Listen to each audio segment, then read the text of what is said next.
ప్రభువైన యేసుక్రీస్తు నామములో మీ అందరికీ నా హృదయపూర్వక వందనాలు శుభములు తెలియజేస్తున్నాను.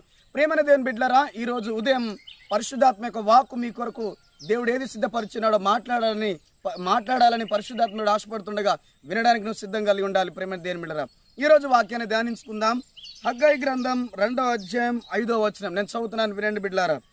మీరు ఐగుప్తు దేశంలో నుండి వచ్చినప్పుడు నేను మీతో చేసిన నిబంధన జ్ఞాపకం చేసుకునుడి. నా ఆత్మ మీ మధ్యన ఉన్నది కనుక భయపడకుడి. ఆమేన్, హల్లెలూయా. ప్రియమైన సోదరి సోదరుడా, ఈ ఉదయాన్నే దేవుడిని బలపరుస్తున్న మాట ఏంటిదంటే, ఈ ఉదయాన్నే నిన్ను ప్రోత్సాహపరుస్తున్న మాట ఏంటిదంటే, ఈ ఉదయాన్నే నేను లేవనెత్తే మాట్లాడుతున్న మాట ఏంటంటే, నా ఆత్మ నీతో ఉన్నది, భయపడద్దు. ఆమేన్. నా ఆత్మ మీలో ఉన్నది కాబట్టి భయపడద్దు. ఆమేన్. నా ఆత్మ మీ మధ్యన ఉన్నది కాబట్టి భయపడద్దు అని మాట్లాడుతున్నాడు. ఆమేన్, హల్లెలూయా.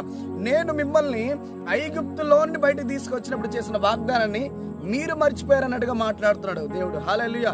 మీరు జ్ఞాపకం చేసుకోండి అంటే అర్థం ఏంటిది బిడ్డలారా? దేవుడు మాట్లాడుతున్నాడు, మీరు జ్ఞాపకం చేసుకోండి అంటున్నాడు. అంటే దేవుడు మర్చిపోలేదు కానీ నీవు మర్చిపోయినట్టుకున్నావు అని మాట్లాడుతున్నాడు. ఆమేన్. ఏమని చెప్పి బయటకు తీసుకొచ్చినాడు?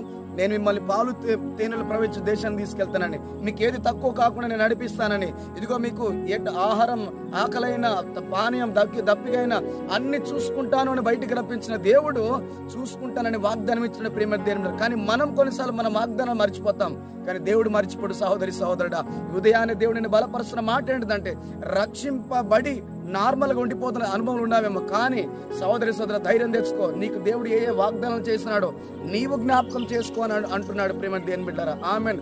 భయం అనేది నిన్ను మనశ్శాంతి లేకుండా చేస్తుందేమో, భయం అనేది నిన్ను ఎటు నడవకుండా చేస్తుందేమో సహోదరి సహోదరుడా, కానీ దేవుడు చెప్తున్న మాట ఏంటంటే, నా ఆత్మ మీతో ఉన్నది, నా ఆత్మ సంఘంలో ఉన్నది, నా ఆత్మ నీలో ఉన్నది, నా ఆత్మ నీ కుటుంబంలో, నా ఆత్మ మీ మధ్యలో ఉంది కాబట్టి భయపడవద్దు అని మాట్లాడుతున్నాడు. ఆమేన్.